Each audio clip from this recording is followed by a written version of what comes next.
The Clean Power Hour is brought to you by CPS America, the maker of North America's #1 three-phase string inverter, with over 6 gigawatts shipped in the U.S. The CPS America product lineup includes three-phase string inverters ranging from 25 to 275 kW. Their flagship inverter, the CPS 250-275, is designed to work with solar plants ranging from 2 megawatts to 2 gigawatts. The 250-275 pairs well with CPS America's exceptional data communication, controls, and energy storage solutions. Go to chintpowersystems.com to find out more. You cannot underestimate the importance of your voice, particularly in the political field. Getting to know your local legislators, getting to know your local mayor, your alderperson, and explaining what it is that your business is doing, how you're improving the community, not just from, selling solar, employing people in the industry, reducing effects of climate change. There's so many great reasons, and people want to hear from us. And ISEA is a great avenue to get that education, get those introductions, and really strengthen those relationships. Are you speeding the energy transition? Here at the Clean Power Hour, our hosts Tim Montague and John Weaver bring you the best in solar, batteries, and clean technologies every week. Want to go deeper into decarbonization? We do too. We're here to help you understand and command the commercial, residential, and utility solar, wind, and storage industries. So let's get to it. Together we can speed the energy transition. Today on the Clean Power Hour, everything you should know about ISEA and why you should consider joining ISEA or your state organization if you're not in or working in Illinois. I'm Tim Montague. Welcome to the Clean Power Hour. Today on the Clean Power Hour, my guest is Lisa Albrecht. She is the owner of Albrecht Solar and a long-standing board member of ISEA. Welcome to the show. Hi, thanks so much, Tim. It's great to be here. It's heady days in the solar industry, and Illinois is part of that journey. And we are now a top solar state thanks to wonderful legislation known as CEJA, the Climate and Equitable Jobs Act. But we have a lovely organization here in Illinois called ISEA, the Illinois Solar Energy Association, which plays many roles, largely behind the scenes. You don't get these massive pieces of legislation without many stakeholders doing lots of work and lobbying, etc. So tell us a little bit about your journey, though, Lisa. How did you get into solar? You've been in the industry for many years, and how did you get involved with ISEA? Yeah, I joke that my entrance into solar was in the seventh grade science fair. I had 3 years of science fair projects and actually went to college thinking I was going to be a ceramic engineer because I wanted to make solar panels. And then it was very clear I definitely found my tribe when I walked over to the marketing building and people talked and acted and spoke like me. I was not the stereotypical engineer. I was way too chatty. And then I ended up forgetting my way with solar and was working in advertising. And in 2006, I realized I needed to come home. And so I got some training and joined the industry in 2007. And it's been a journey since then. And so you've seen Illinois go from literally our first RPS, I think, which was in 07 or 08, and which led to a fair amount of wind initially. I thought I'd work in the wind industry because you saw these huge tranches of wind farms coming in, especially here in Central Illinois. I moved from Chicago to Central Illinois in 08, in the fall of 08, but had visited some wind farms, I think as early as 07. Anyway, solar's in my blood as well. I was doing solar thermal in my backyard in Albuquerque, New Mexico in the 70s. And here we are. PV is the energy of the day, and it is the most economical form of energy, bar none. Yeah, completely. And so it's just a question of how fast we can install it, right? The grid is going to get cleaned. It's just a matter of how fast. Yeah, and it's remarkable where Illinois has come. I mean, when I first started in 07, PV was $15 a watt. Mm. Almost the only solar that was happening was solar hot water. The company I worked for at the time, Solar Service, was started in 1977. And we really started seeing PV come into play around 2010. The state had incentives, they didn't have incentives. It's really been, quite a roller coaster, solar coaster, as we like to call it. But passage of FEJA was a game changer. And then following right behind that, passing CEJA was equally pretty a major catapult to bring Illinois into the market. I think at one point we were 42nd in the country, Yep. and now we're up there with the big guys. Yeah, we're a top 10 solar state. I'm glad you mentioned Solar Service. I have a soft spot in my heart for Brandon Levitt, the founder of Solar Service. I visited his office, I think, in 2005 for an ISEA meeting. And so he was very involved with ISEA. And then he saw the transition from solar thermal to solar PV, and he rode that wave for a while.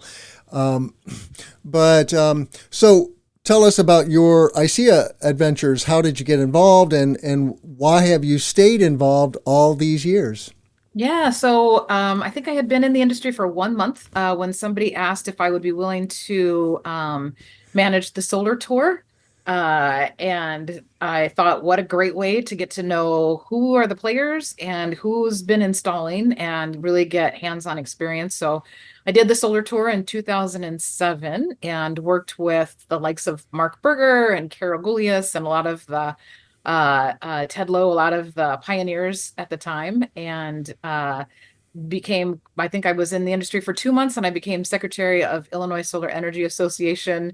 Then I was the policy chair, and I've had a few different hats along the way, just kind of filling gaps wherever we figure out, we are blazing a trail, and you don't know what is in your way until you need to chop it down. So that's been really probably my primary role at ISEA is trying to figure out what obstacles we have and teaming up with others to try to break down those barriers to let the market grow. Yeah, I love it that you have that reference of $15 a watt. That's It's just, crazy. Before the pandemic, we were below 3, and now we're, kind of hovering in that 3 range, and it looks like things are going to start dropping again, but it's crazy the difference. And the yeah. wattage of panels. We were installing 125 watt panels in the day. And for the same amount of real estate today, we're installing 400, 450s, on commercial projects, over 500 watts. So Yep. it's really remarkable how much the technology has evolved while prices have been plummeting. The technology adoption curve is real. It's crazy and exciting. Hard to keep up with some days. You think you're a master, and then all of a sudden, boom, something changes, and you need to start learning all over again. Yeah. Yeah, there is constant change. That's for sure. That's the only constant. The technology changes, the incentives change, the industry changes. I mean, I hope it doesn't change too much in the next 5 years, but anyway, I'll ride with whatever happens. And it helps me because I work nationally. It was brutal, I have to say, in 2019 when we ran out of recs and things kind of got put on pause for a couple of years. But we're back, and we have a good 10-year runway if everything goes well. But what do you say, Lisa, to prospective members or members who are not so engaged? In ISEA, we have well over 150 business members in the organization, but there are probably upwards of 500 companies that could be members of ISEA. And that's part of my job now, is to recruit new members to the organization. So reach out to me if you're curious about ISEA. I spend 25% of my time talking to and wooing prospective members. But from your perspective, what do you say to members or prospective members?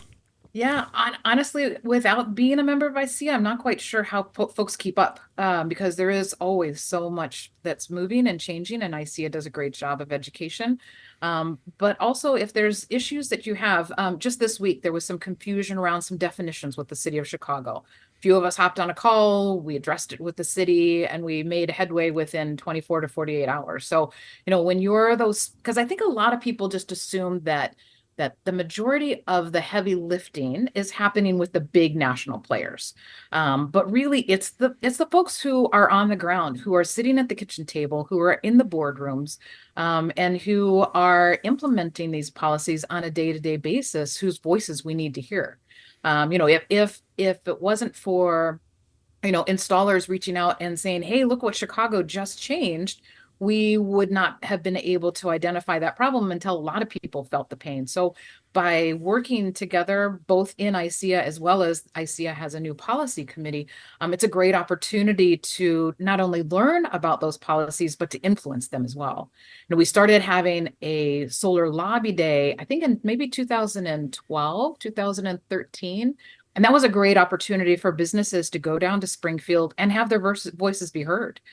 We were in the room when we passed CEJA in 2016, and were instrumental in those negotiations. And so it's a great opportunity to, sit at the table, learn from the big guys, and also just be heard and influence policy that impacts your day-to-day activities.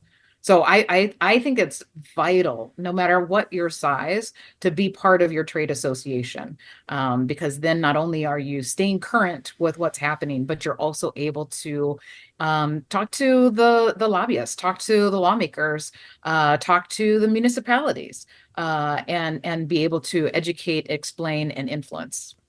The Clean Power Hour is brought to you by CPS America, the maker of North America's #1 three-phase string inverter, with over 6 gigawatts shipped in the U.S. The CPS America product lineup includes three-phase string inverters ranging from 25 to 275 kW. Their flagship inverter, the CPS 250-275, is designed to work with solar plants ranging from 2 megawatts to 2 gigawatts. The 250-275 pairs well with CPS America's exceptional data communication, controls, and energy storage solutions. Go to chintpowersystems.com to find out more. Yeah, you mentioned two key things here. The policy committee. So when you become a member, then you are eligible to join the policy committee and get on, regular calls with the group of other members who are committed to making sure that we maintain good policies in Illinois. Good solar legislation is always under attack by somebody, especially the utilities.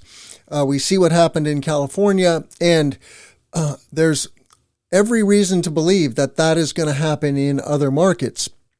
And we ourselves are going down a staircase here, guaranteed by CEJA, right? Net metering is going to change, but getting in the know and knowing and standing shoulder to shoulder with your colleagues to make sure that it goes as slowly as possible in the case of rolling back net metering, so to speak. Yeah, completely. And I think it's you cannot underestimate the importance of your voice, particularly in the political field. Getting to know your local legislators, getting to know your local mayor, your alderpersons, and explaining what it is that your business is doing, how you're improving the community, not just from, selling solar, employing people in the industry, reducing effects of climate change. There's so many great reasons, and people want to hear from us. And I see as a great avenue to get that education, get those introductions, and really strengthen those relationships so that policy does reflect what our industry needs moving forward. Because the big naysayers, they are speaking to lawmakers, and we need to make sure that our voices are in the room as well, and continuing to educate the public. Yeah. And those lobby days are a lot of fun. You get to know the other members so well when you spend a day in Springfield with them. You start with a breakfast. Well, there's actually a networking event the evening before, and then you go to a breakfast, and then you break up into small groups and run around the Capitol talking to legislators. And you really get to know the other members and people that you just never would have gotten to know so well that are just a name on a list before that. So that is a wonderful experience and opportunity. So if you're thinking about membership, if you're working in Illinois solar, whether you're an Illinois company, a Midwest company, or a coastal company, please reach out to me, and I can give you the lowdown on joining ISEA. So, Lisa, you told me in the pre-show that you've been a board member since 2007. the hundreds of hours that you have dedicated to this organization is truly amazing, and I'm grateful for your service. And I wonder if you would tell us a little more about Albrecht Solar. What is it? What is your niche in the solar industry? Sure. When the market was changing in 2016 and Solar Service was, the owner, Brandon Levitt, was looking at retirement, I looked around at a lot of companies and there were some great players that were coming to the state at the time. But I decided that I wanted to build my own organization within this industry to manage my path forward. I love having one-on-one relationships with my customers. I didn't want to just be a salesperson. I'd love the sales process, but I wanted a deeper relationship. And so I started my own company. I primarily do the design and price the system. And then I work with folks that I have known in the industry since 2007, 2009, people who I have long-term standing relationships with, and I pick the right installer for the customer so that I can advocate on their behalf. And then I do a lot of customer service on the back end. I'm constantly looking at my portfolio to see how are we doing compared to forecast on projects that were installed last week, but also projects that were installed 5 years ago. And so making sure that those systems are continuing to operate and they don't languish. Once the pedals off the rose, I think people forget to check their monitoring system. So I'm out there looking to make sure that my systems are operational and work with the installation teams to get any service calls needed. And how do you perceive the consumer's perceptions of solar now, in the last 5 years? Because obviously, solar is now part of the landscape. When you just drive around Illinois, you see community solar farms or utility solar farms. And now rooftop solar for residential is definitely a thing. It's still a fraction of the homes and buildings that have solar on them, a small fraction, but a growing fraction. So what is your experience with consumers and business owners? Yeah, I think I think that as a group, they are more educated. They are aware. Back in the day, we had architects saying, "Oh, you can't do solar in Chicago. You can't do solar in Illinois. We don't have the weather for it." So I think we're finding more and more people are better educated. But also, as more and more people recognize that climate change is in our backyard, they want to have some responsibility towards making changes. So I would say probably 90% of the time when someone calls me, it's because they want to make a difference in the climate and reduce their carbon footprint. I would say 100% of the time when they decide to go solar, it's because it makes such good economic sense. And you can make energy on your own roof for less than the utility charges you today. That's a no-brainer. If I can make if I can make something and it's a job I don't have to go to, the sun is shining on my roof, I never have to go to that job. And so it's a guaranteed investment. It doesn't have the volatility. And so I find that most consumers are far more educated and highly, highly motivated to move forward in purchasing a system. Well said. Yeah, a consumer could save $1,000 a year on their energy bill by installing solar. It's, that's part of a family vacation or some other upgrade that they could make to their house. So it's significant. Hey, you're going to pay somebody. Why pay the utility when you could put that money in your own pocket? Is there anything else you would like prospective ISEA members to know about ISEA before we go? Yeah, I would say, this is a really unique industry. There's certainly a lot of challenges. We joke about calling it the solar coaster, but I think one of the things that I find the most rewarding is that some of my closest friends are also my competition. And so we work together. So I feel like we might be in competition for, a project here or there. But having that camaraderie, having an extended network where I can learn, where I can say, hey, wait, I just heard this from this municipality. Did you have that experience? And so being able to build that network so that I don't have to have all the resources on my team, but I can branch out and learn and sometimes just console one another when, Southern Illinois just experienced their small DG is going to waitlist and the ComEd territory is about to go on the waitlist now. So we can console with each other, we can work with each other, and it's a great way of really having a spirited industry where we can all raise all boats together. Well said. Well, I want to thank Lisa Albrecht with Albrecht Solar for coming on the show today. And please reach out to me on LinkedIn or at cleanpowerhour.com. Check out all of our content at cleanpowerhour.com. Give us a rating and a review on Apple or Spotify, and tell a friend about the show. We are growing the solar industry one podcast at a time, and we need more listeners, so please reach out. Thank you so much, Lisa, and let's grow solar and storage. I'm Tim Montague. Thanks so much, Tim. Hey, listeners. This is Tim. I want to give a shout out to all of you. I do this for you twice a week. Thank you for being here. Thank you for giving us your time. I really appreciate you and what you're all about. You are part and parcel of the energy transition, whether you're an energy professional today or an aspiring energy professional. So thank you. I want to let you know that the Clean Power Hour has launched a listener survey, and it would mean so much to me if you would go to cleanpowerhour.com, click on the About Us link right there on the main navigation. That takes you to the About page, and you'll see a big graphic, Listener Survey. Just click on that graphic, and it takes just a couple of minutes. If you fill out the survey, I will send you a lovely baseball cap with our logo on it. The other thing I want our listeners to know is that this podcast is made possible by corporate sponsors. We have Chin Power Systems, the leading three-phase string inverter manufacturer in North America. So check out CPS America.